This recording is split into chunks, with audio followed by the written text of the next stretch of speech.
Hello everyone, কেমন আছেন সবাই? আশা করি সবাই অনেক ভালো আছেন। আজকের এই ভিডিওটি হচ্ছে তাদের জন্য যারা ব্রুডিং সম্পর্কে একেবারে নতুন, এখনো পর্যন্ত ব্রুডিং সম্পর্কে কিছুই বোঝেন না, তাদের জন্য আজকের এই ভিডিওটি।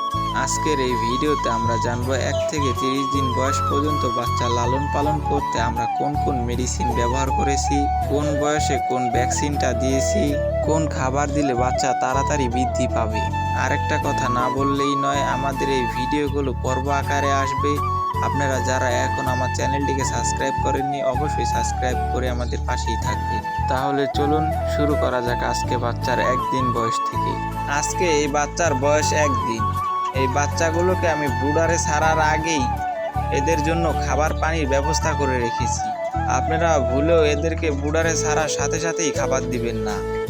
আমি খাবার পানিতে যে মেডিসিনটি ব্যবহার করেছি সেই মেডিসিনটির নাম হচ্ছে লাইসোভেট। বাচ্চাগুলোকে ব্রুডারে ছাড়া 4 ঘন্টা পর আমি খাবার দিব। খাবারের বিষয়টা একটু খেয়াল রাখবেন, কারণ বাজারে অনেক ধরনের ফিডই পাওয়া যায়। এই বাচ্চাগুলোর জন্য আমি যে ফিডটি ব্যবহার করছি সেই ফিডটির নাম হচ্ছে ব্রয়লার স্ট্যাটাস। আপনারা ফিডটি কেনার সময় অবশ্যই চেক করে নেবেন ফিডটির মেয়াদ আছে কিনা। আপনি যদি মেয়াদ ছাড়া ফিড খাওয়ান তাহলে অবশ্যই আপনার বাচ্চা অসুস্থ হয়ে পড়বে। এতে করে আপনি অনেক বড় ক্ষতির মুখে পড়বেন। আর একটা বিষয় আপনি অবশ্যই খেয়াল রাখবেন, সেই বিষয়টি হলো তাপ। বাচ্চাগুলোর সঠিক নিয়মে তাপ না পেলে বাচ্চাগুলো কিছুদিন পরেই মারা পড়বে।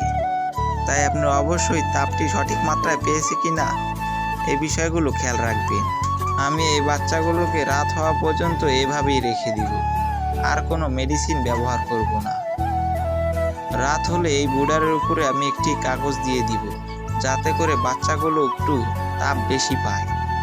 তো আমার প্রথম দিনের কাজ এতটুকুই ছিল। কালকে আবার দেখাবো আমি কালকে কি কি পরিচর্যা করি এই বাচ্চাগুলোর পিছনে।